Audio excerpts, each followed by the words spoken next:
쥐나서 비명 지른 적 있으세요? 이 질문에 고개 끄덕이셨다면 오늘 영상 반드시 끝까지 보셔야 합니다. 단순히 물 마시면 괜찮아지겠지 하고 넘기셨다면 큰일 날 뻔하신 겁니다. 이 이야기는 그냥 남의 일이 아닙니다. 다리에 반복적으로 쥐가 나는 현상은 단순한 근육 놀람이 아니라 혈액순환 장애나 신경 손상 등 중대한 문제의 신호일 수 있습니다. 같은 다리에 반복적으로 쥐가 나고 시간이 지날수록 통증이 심해진다면 절대 그냥 넘어가선 안 됩니다. 난 오른쪽 종아리에 쥐가 자주 난다네. 60세 이상 시니어 3명 중 1명은 자다가 쥐가 나서 깬 경험이 있다고 합니다. 그런데 그중 실제로 병원을 찾는 분은 10명 중 1명도 안 됩니다. 의학적으로 다리에 쥐가 반복되면 다음과 같은 질환을 의심해봐야 합니다. 첫째, 혈관 속에 생긴 피떡, 즉 혈전이 다리 쪽 혈류를 막고 있을 수 있습니다. 둘째, 나이 들며 줄어드는 근육량과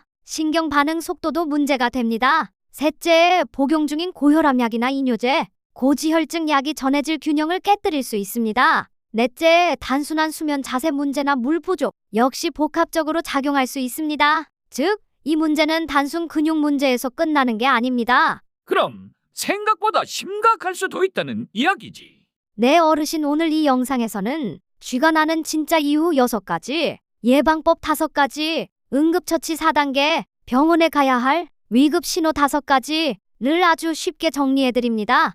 혹시 지금 이 순간도 자다가 깜짝 놀라 일어나신 적이 있다면 반드시 끝까지 시청해주세요. 각설하고 빨리 알려줘. 당신의 건강과 생명을 지킬 수 있는 결정적인 순간이 될 수 있습니다. 밤에 벌어진 사건, 76세 이영호 어르신은 평소처럼 주무시다가 다리에 심한 통증을 느끼며 깨어났습니다. 쥐가 난 거였죠. 통증은 마치 누가 칼로 다리를 찌른 듯했고 소리를 지르지 않을 수 없었습니다. 그날 밤 그는 그냥 물 한 잔 마시고 잠을 청했지만 다음날 다리는 부어 있었고 걸음걸이마저 이상해졌습니다. 결국 응급실을 찾은 그는 심부정맥 혈전증이라는 진단을 받았습니다. 조금만 더 늦었으면 폐색전증으로 번질 수 있었고 목숨을 잃을 수도 있었다고 하더군요. 어르신은 말했습니다. 그냥 쥐인 줄 알았어요. 원래 나이 들면 다 그런 줄 알았죠. 이제는 누구나 알고 있어야 합니다. 다리에 쥐가 난다는 건 단순한 근육 문제일 수도 있지만 때로는 생명 경고일 수도 있다는 사실을요. 그냥 넘기면 안 되는 이유. 쥐, 의학적 명칭으로 근육경련은 누구나 겪을 수 있는 흔한 증상입니다. 하지만 문제는 반복성입니다. 밤마다 같은 다리에 계속해서 쥐가 난다면 그건 분명 이상 신호입니다. 60세 이상 시니어 3명 중 1명은 수면 중 쥐가 나서 깬 경험이 있습니다. 그중 상당수는 전해질 불균형, 혈액순환 문제, 혹은 복용 중인 약물의 부작용이 원인입니다. 너와 탓이야. 라고 넘기는 사이 혈전은 조용히 다리 깊은 곳에 생겨나고 있을지도 모릅니다. 어쩌면 다음 쥐는 폐로 올라가 숨을 먹게 할지도 모릅니다. 원인 6가지 플러스 예방법 5가지 플러스 응급처치 4단계. 그렇다면 다리에 쥐가 나는 원인 정확히 뭐가 있을까요? 첫째, 갑작스런 근육 과사용입니다. 평소보다 활동량이 많았던 날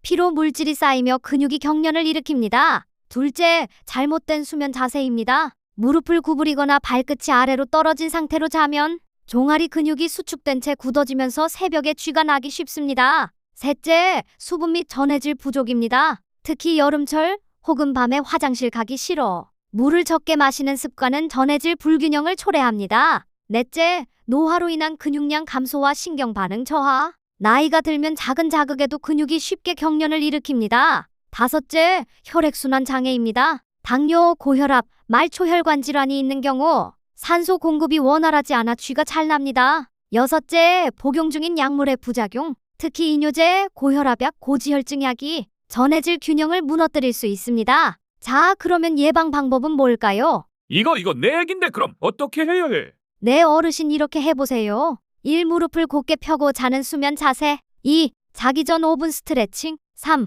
하루 1.5리터 이상 물 마시기. 4. 1시간마다 자세 바꾸기. 5. 복용 중인 약물 체크. 고맙네. 그런데 오늘 밤 또 쥐가 나면 대처 방법도 알려줘. 갑자기 쥐가 났을 때는 이렇게 대처하세요. 발끝을 천천히 몸쪽으로 당깁니다. 종아리와 발바닥을 부드럽게 마사지합니다. 승산혈이라는 지점을 손가락으로 꾹꾹 눌러주세요. 마지막으로 따뜻한 찜질로 마무리합니다. 병원에 가야 하는 위급 신호. 하지만 이 5가지 증상이 있다면 즉시 병원으로 가야 합니다. 1. 한쪽 다리가 갑자기 붓고 뜨거워질 때. 2. 쥐가 풀린 후에도 통증이 몇 시간 이상 지속될 때. 3. 다리가 차갑고 감각이 둔해질 때. 4. 쥐와 함께 숨이 차고 가슴이 아플 때. 5. 다리에 힘이 빠지고 마비가 오는 듯할 때. 이런 증상은 단순 쥐가 아닌 심부정맥 혈전증이나 급성동맥 폐색 혹은 신경압박 같은 위급 질환일 수 있습니다. 오늘 병원부터 가야겠어. 72세 박영호 어르신은 나는 그냥 나이 탓이라 생각했어요.